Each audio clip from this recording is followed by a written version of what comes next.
Good evening. I am Tomorrow. Welcome to Spreaker Podcast Radio. Please download this app, which is available on Google Play and the App Store. Mark your podcast as favorite. This way you will receive all my notifications as soon as I publish something new. Or you can go to Spreaker's website at www.spreaker.com. Then go to my profile page. From there, you can find all my episodes and shows. My profile name is Tomorrow. Okay, everyone, I have a good show in store for you today once again. We're going to be talking about relationships today. And we have an awesome person to talk about this relationships and to discuss some hot topics. And he's also a talented barber and cosmetologist and a Navy vet. And my friend, Mr. Ronald Lanier. Ronald, thank you so much for joining me today in my studio. Thank you. First of all, good evening, everyone out there that's listening. And it's a pleasure to be here this evening and have this interview with you. And I wanted to say, Ronald, thank you for your service also. Thank you. So, Ronald, first, how long did you serve in the Navy? I served 20 years in the military. Wow, that couldn't have been easy. There was some trying times, but I made it through. So have you been all over the world? No, actually, my time spent in the military was gauged around actually my career itself, the job that you do, or the rate that I was in. So basically, no, I traveled to a few places in the United States. Oh, okay. What places have you been to? Well, just curious. Because, you always hear about, Navy guys and you guys travel the world and go to... Have you ever been to Dubai? No. Man, that's somewhere I've always wanted to go. Man. No. Never. Okay. No. What places have you been to? In the United States? Yeah. Let's due to the military or, well, let's see. I began my journey in Great Lakes, Illinois.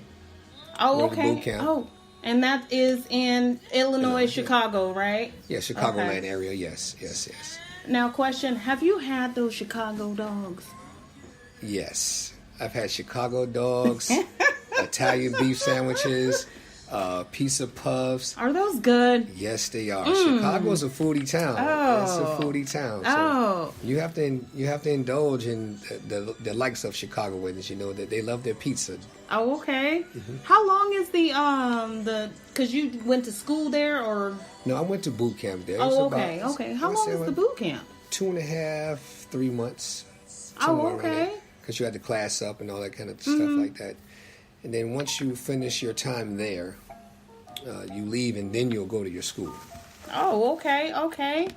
And, in the Navy, I know you meet a lot of people. Would you say you've met a lot of people from all over the world? I mean, that attends boot camp? Yes. Did you pick up any languages?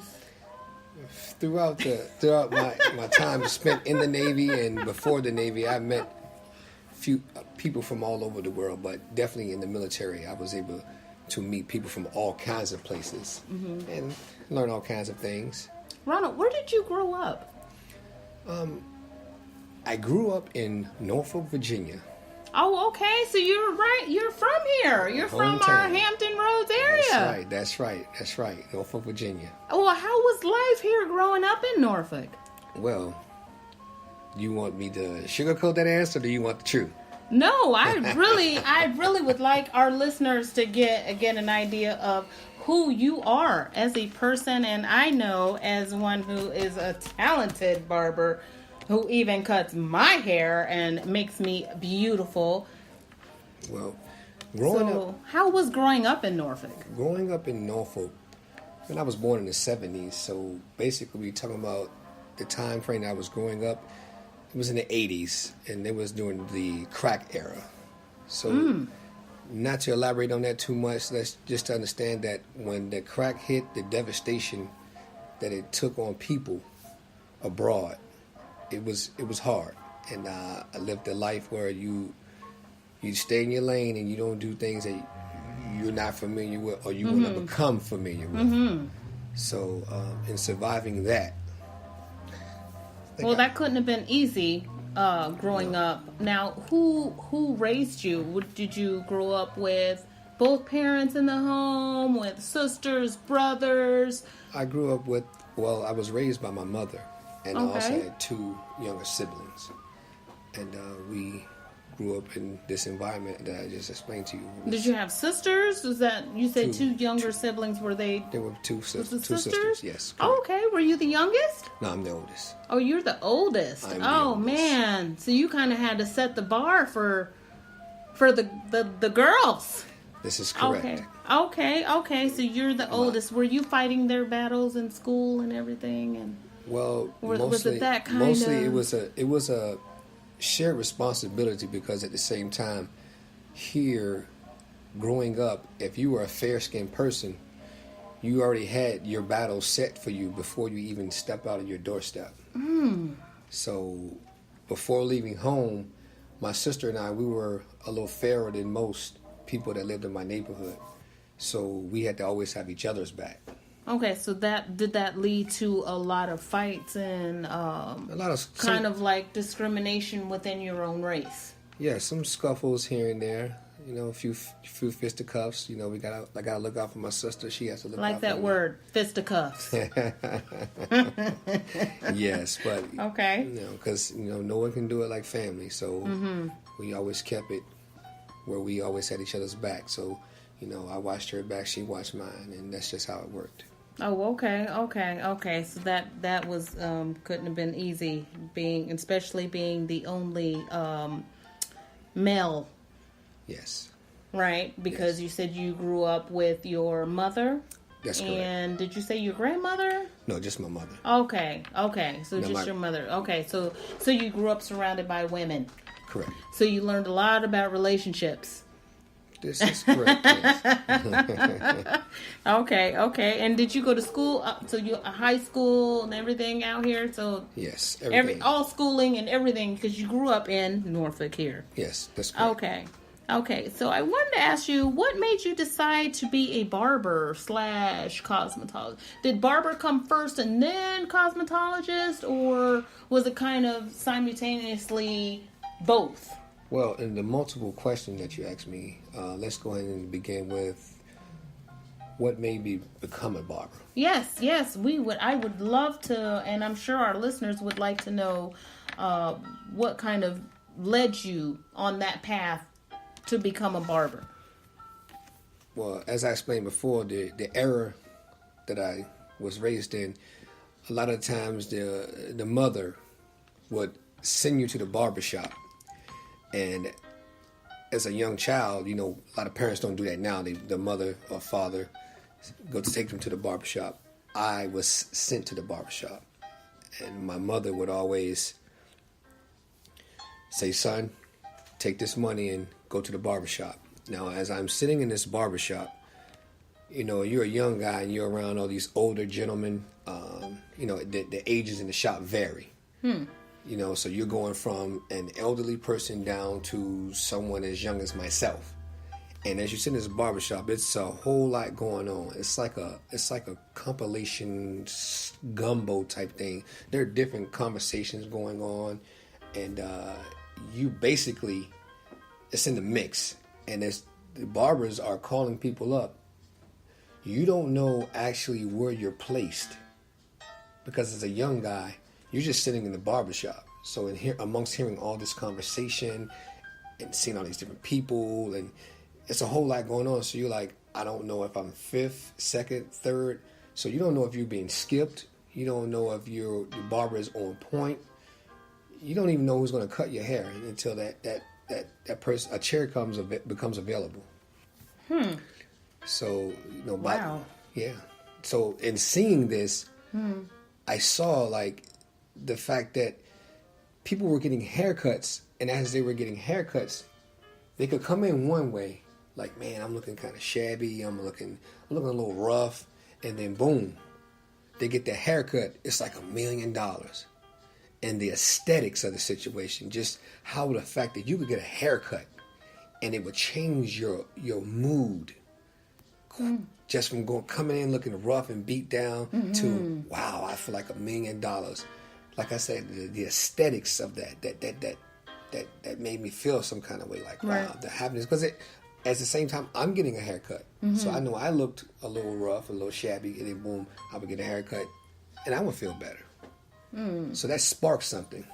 And this was you saying that the barbershop. Correct. So was this a barbershop that was in the neighborhood? Yes, it was a neighborhood barbershop. Okay. And basically, anyone that grew up in Norfolk, it was a place called Ann's. And it looked like a big condemned school, but it had a barbershop. It had a barbershop in there, so when you walk in, it looked like an abandoned building. But you knew not to go off the beaten path. You know, you go straight to the barbershop. Don't do any wandering off. Don't do any wandering off. You know, you don't need to be in any other side of the building. You need to go right to the barbershop and go right back out of the building. You said and go right back out of the building. In and out. That's it. There's no destination unknown. You don't need to search around for anything. You don't need to find anything you don't need to find. Go straight to your destination and get out of there. Yeah, that was probably safe. That was the safest route. So I went to a few barbershops. Okay. In the local area. But I do remember that main barbershop, and the guy who used to cut my hair, his name was Squirrel. I don't know. Oh, well, there's a name. his real name was Squirrel. Well, you know, of course. Well, his real neighborhood name. That was probably the name that was given to him growing up. Because I think we all had names. Shoot, my nickname was Tweety Bird.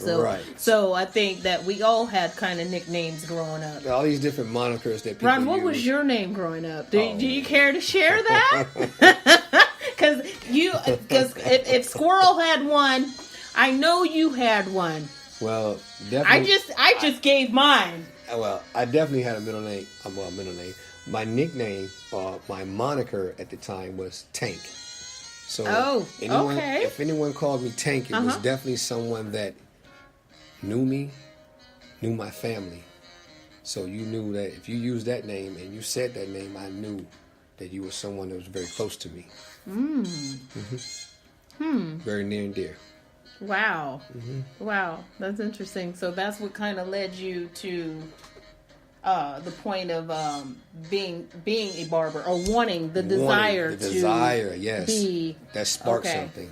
So then at that point, what happened after? What transpired after that? Basically, I had friends in the neighborhood that they either owned clippers, or they had like a uncle or somebody that had clippers or trimmers, because in those days, if you had trimmers and clippers, because they are two different things. Clippers are what you use to take the hair down with. Even though you can use both to do the same thing, the one thing that changes the dynamic in the two is the trimmer is actually used to line the hair. Now, I know there are some people out there that are listening. Sounds confusing. Well, can you please give a descriptive, details about the difference between the two? Because, you have your inexperienced barbers out there who may be just wanting to start to get into this business, who may not know exactly the difference between the two, who want to cut their own hair. Right. There are several types of clippers. A lot of times people say clippers, and they use it kind of general. Like, it's just clippers. But they're clippers and they're trimmers. Clippers, they usually have something on them that can either move the blade, or you have the clippers that are magnetic, but you can take the blade off and put another blade on. Now, trimmers are what you use to line the hair, to give the person that line. And someone's like, oh, wow, that line is sharp. That line is crisp. Right. The trimmers are used in which people adjust and, make so that they make sharp, crisp lines.